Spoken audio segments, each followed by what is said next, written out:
Iran America ನಡುವೆ ಮಹತ್ವದ ಬೆಳವಣಿಗೆ ಆಗಿದೆ. ಇರಾನ್ ಜೊತೆ ಮತ್ತೆ ಶಾಂತಿ ಮಾತುಕತೆ ಏನಿದೆ ನಡೀತಾ ಇದೆ. ದಾಳಿ ರದ್ದಾಗಿರ್ತಕ್ಕಂಥದ್ದು, ಸದ್ಯಕ್ಕೆ ದಾಳಿ ಶಮನ ಆಗಿದೆ. ಇರಾನ್ ಅಮೆರಿಕ ನಡುವೆ ಮಹತ್ವದ ಬೆಳವಣಿಗೆ ಆಗಿದೆ. ಇರಾನ್ ಜೊತೆ ಮತ್ತೆ ಶಾಂತಿ ಮಾತುಕತೆ ಆಗಿದೆ. ದಾಳಿ ರದ್ದಾಗಿರ್ತಕ್ಕಂಥದ್ದು, ದಾಳಿ ನಡೀತಾ ಇತ್ತು ಕಂಟಿನ್ಯೂಸ್ ಆಗಿ, ಸದ್ಯಕ್ಕೆ ಅದನ್ನು ನಿಲ್ಲಿಸಲಾಗಿದೆ. ಅಮೆರಿಕ ಅಧ್ಯಕ್ಷ ಡೊನಾಲ್ಡ್ ಟ್ರಂಪ್ ಸುಳಿವನ್ನು ಕೊಟ್ಟಿದ್ದಾರೆ ಯುದ್ಧವನ್ನು ನಿಲ್ಲಿಸೋದಕ್ಕೆ. ಇರಾನ್ ಜೊತೆ ರಾಜತಾಂತ್ರಿಕ ಮಾತುಕತೆಗೆ ಸಿದ್ಧತೆ ಆಗ್ತಾ ಇದೆ. ನಮ್ಮ ಗುರಿ ಅನಗತ್ಯವಾಗಿ ಜನರ ಜೀವ ತೆಗೆಯುವುದಲ್ಲ, ನಮಗೆ ಮಾತುಕತೆಯ ಮಾರ್ಗ ಮುಖ್ಯ ಅಂತ ಹೇಳಿ ಡೊನಾಲ್ಡ್ ಟ್ರಂಪ್ ಅವರು ಹೇಳ್ತಾ ಇದ್ದಾರೆ.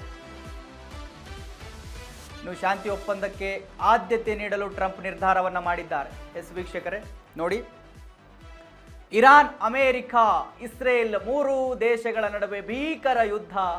ಸೈಲೆಂಟ್ ಆಗಿ ಇಸ್ರೇಲ್ ಸೈಡಿಗೆ ಸರ್ಕೊಂಡ್ಬಿಡ್ತು. ಆಮೇಲೆ ಇರಾನು ಅಮೇರಿಕ ಎರಡೂ ಕೂಡ ನೀವಿಬ್ರು ಗುದ್ದಾಡ್ಕೊಳ್ಳಿ ಅಂತ ಹೇಳಿ ಇಸ್ರೇಲ್ ಸೈಡಿಗೆ ಸರ್ಕೊಂಡಿದೆ. ಇವೆರಡು ಗುದ್ದಾಡ್ತಾ ಇದ್ದಾವೆ ಎರಡು ದೇಶಗಳು.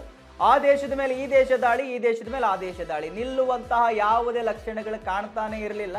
ಎಲ್ಲೋ ಒಂದು ಕಡೆ ಮತ್ತೊಂದು ಸರಿ ಟ್ರಂಪ್ ಏನು ಮಾಡಿದ್ದಾರೆ, ಈ ಯುದ್ಧ ನಡೀತಾ ಇದೆ ಅಲ್ಲ, ಅದಕ್ಕೆ ಯುದ್ಧ ವಿರಾಮವನ್ನು ಘೋಷಣೆ ಮಾಡುವ ಸುಳಿವನ್ನು ಕೊಟ್ಟಿದ್ದಾರಂತೆ. ನಮಗೆ ಮಾತುಕತೆ ಮುಖ್ಯ, ಮತ್ತು ಜನಗಳ ಜೀವ ತೆಗೆಯೋದು ನಮ್ಮ ಉದ್ದೇಶ ಅಲ್ಲ ಅಂತ ಹೇಳಿ ಹೇಳ್ತಾ ಇದ್ದಾರಂತೆ ಟ್ರಂಪು.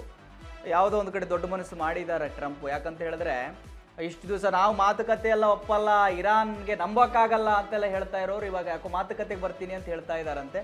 ಸೊ ಯುದ್ಧ ನಿಂತರೆ ಅವರಿಗಷ್ಟೇ ಅಲ್ಲದೆ ಜಾಗತಿಕ ಮಟ್ಟದಲ್ಲೂ ಭಾಳ ಒಳ್ಳೆಯದಾಗುತ್ತೆ. ನಿಲ್ಲಬೇಕು ಯುದ್ಧ.